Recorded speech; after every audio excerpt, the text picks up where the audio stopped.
kita semua pernah melakukannya. Berdiri di depan lemari yang penuh sesak, memegang sehelai kemeja yang sudah tidak kita pakai selama 2 tahun. Mungkin warnanya sudah sedikit pudar, mungkin ukurannya sudah tidak muat, atau mungkin kita hanya bosan. Lalu, sebuah pikiran mulia muncul di kepala kita. Daripada dibuang, lebih baik disumbangkan. Pasti ada orang yang membutuhkannya. Kita memasukkannya ke dalam kotak donasi. Kita merasa telah melakukan 2 kebaikan sekaligus, membersihkan rumah, dan membantu orang miskin. Kita tidur nyenyak malam itu, membayangkan baju bekas kita sedang dipakai oleh anak panti asuhan yang tersenyum bahagia, atau keluarga kurang mampu yang bersyukur. Tapi, itu semua bohong. Itu adalah ilusi terbesar yang dijual industri fashion kepada Anda. Baju yang Anda sumbangkan tidak berakhir di panti asuhan. Sebagian besar dari mereka berakhir di sini. Di gurun pasir terkering di dunia, di selokan-selokan kota Afrika, di pembakaran sampah ilegal di Asia. Kotak donasi itu bukanlah pintu menuju amal. Itu adalah lubang pembuangan sampah syut dari lemari Anda, langsung menuju kehancuran negara berkembang. Ini bukan cerita tentang kedermawanan. Ini adalah cerita tentang keserakahan, kolonialisme gaya baru, dan bencana lingkungan yang sedang kita rakit. 1 potong kaos demi 1 potong kaos. Selamat datang di kehidupan setelah kematian pakaian Anda.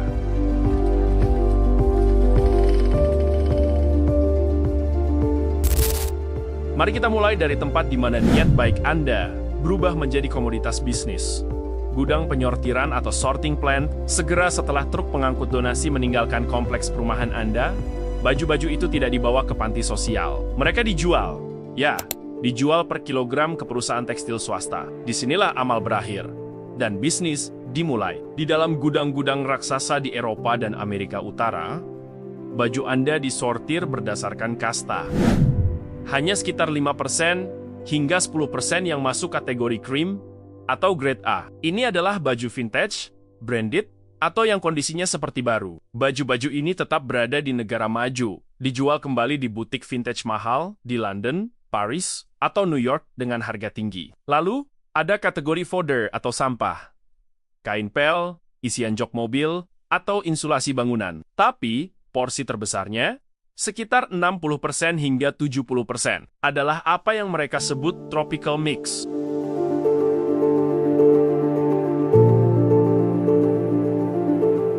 Baju-baju ini, kaos partai, kemeja fast fashion murah yang kancingnya hilang 1, celana jeans yang sudah melar, dianggap tidak layak jual di barat. Mereka dipres menggunakan mesin hidrolik menjadi kubus padat seberat 50-100 kg. Kita mengenalnya dengan istilah ball press.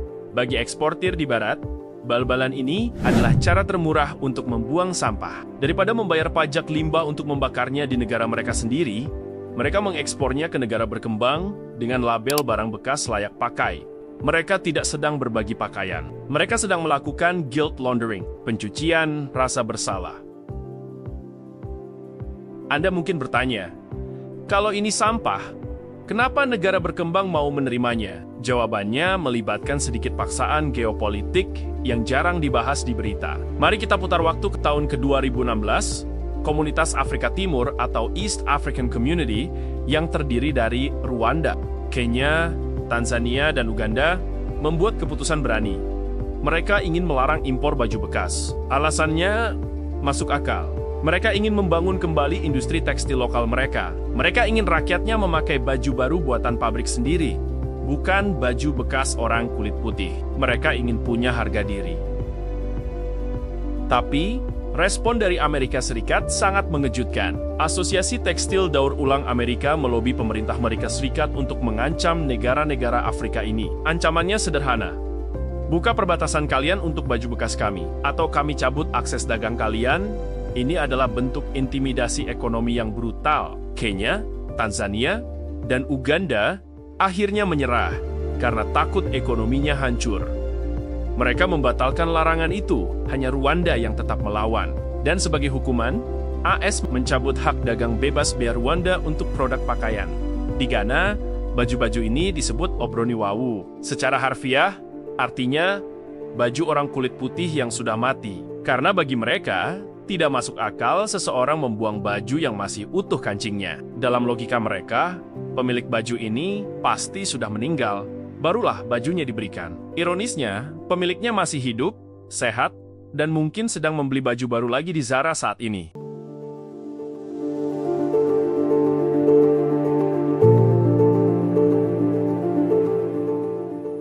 Sekarang, mari kita bawa cerita ini lebih dekat ke rumah, yaitu Indonesia. Secara hukum, Kementerian Perdagangan Indonesia melarang impor pakaian bekas. Ada di Peraturan Menteri Perdagangan.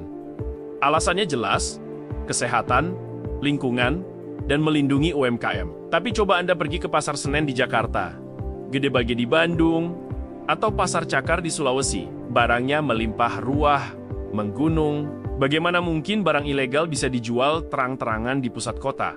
Jawabannya ada di laut. Para mafia penyelundup tidak memasukkan barang ini lewat pelabuhan utama Tanjung Priok dengan dokumen jujur. Tidak, mereka menggunakan jalur tikus, pelabuhan-pelabuhan kecil di pesisir timur Sumatera, Batam, Tembilahan, Tanjung Balai. Di tengah malam, kapal-kapal kayu memindahkan ribuan bal pakaian dari kapal besar di perbatasan laut, lalu menyusup masuk ke sungai-sungai kecil.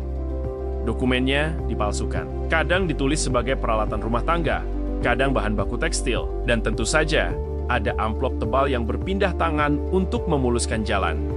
Ini bukan sekadar perdagangan baju, ini adalah operasi kriminal terorganisir. Kartel impor sampah. Lalu, siapa korban sebenarnya di sini? Apakah kita pembeli yang senang dapat jaket branded seharga 50.000? Tentu tidak. Korbannya adalah pedagang kecil di rantai paling bawah. Sistem penjualan baju bekas ini mirip perjudian. Seorang pedagang di pasar harus membeli satu bal segel, masih kawat utuh seharga 5-10 juta rupiah. Mereka membeli kucing dalam karung. Mereka tidak boleh melihat isinya. Seringkali, saat bal dibuka, zong, isinya 40% sampah, baju robek, bernoda darah, bau apek yang tidak bisa hilang, atau baju ukuran raksasa yang tidak muat untuk orang Asia. Pedagang ini tidak bisa meretur barang. Uang 10 juta mereka hangus. Banyak dari mereka terjerat utang ke rentenir hanya untuk memodali pembelian sampah ini.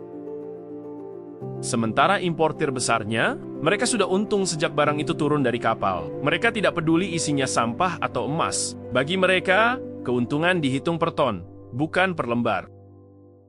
Tapi masalahnya tidak berhenti di ekonomi. Ada bom waktu yang lebih mengerikan.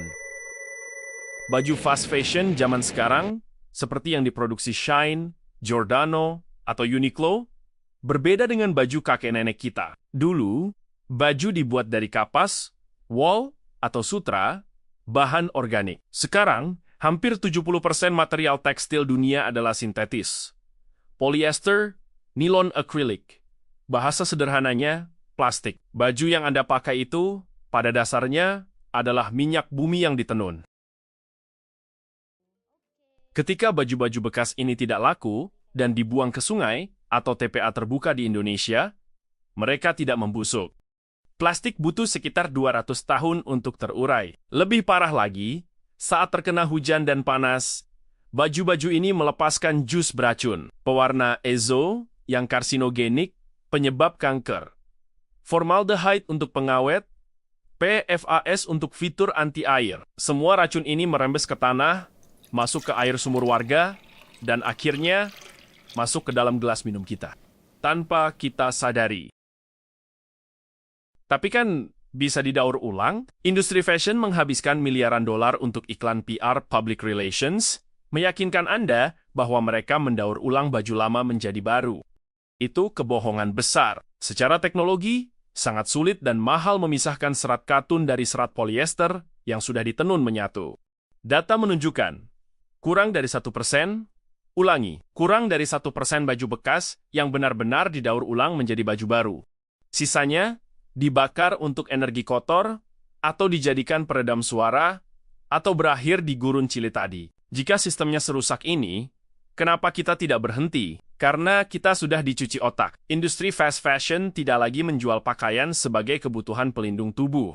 Mereka merancang baju dengan kualitas rendah secara sengaja, agar rusak setelah 5-10 kali cuci. Sehingga Anda harus beli lagi. Mereka mengubah musim fashion dari 2 kali setahun summer atau winter menjadi 52 kali setahun microtrends. Setiap minggu harus ada baju baru. Baju bukan lagi aset.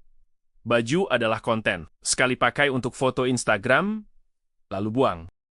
Jangan jadikan kotak donasi sebagai alasan untuk membenarkan perilaku belanja impulsif Anda. Solusinya bukan pada bagaimana kita membuang, tapi pada bagaimana kita membeli. Lain kali Anda melihat baju diskon seharga segelas kopi, tanyakan pada diri Anda. Jika saya membayar semurah ini, siapa yang membayar sisa harga aslinya? Apakah lingkungan yang membayarnya? Apakah buruh pabrik yang digaji murah yang membayarnya? Atau masa depan anak cucu kita yang harus hidup di atas planet yang terbungkus sampah tekstil? Tumpukan baju di Gurun Cili itu bukan sekadar sampah, itu adalah monumen keserakahan peradaban kita. Dan monumen plastik itu akan bertahan lebih lama daripada piramida Mesir.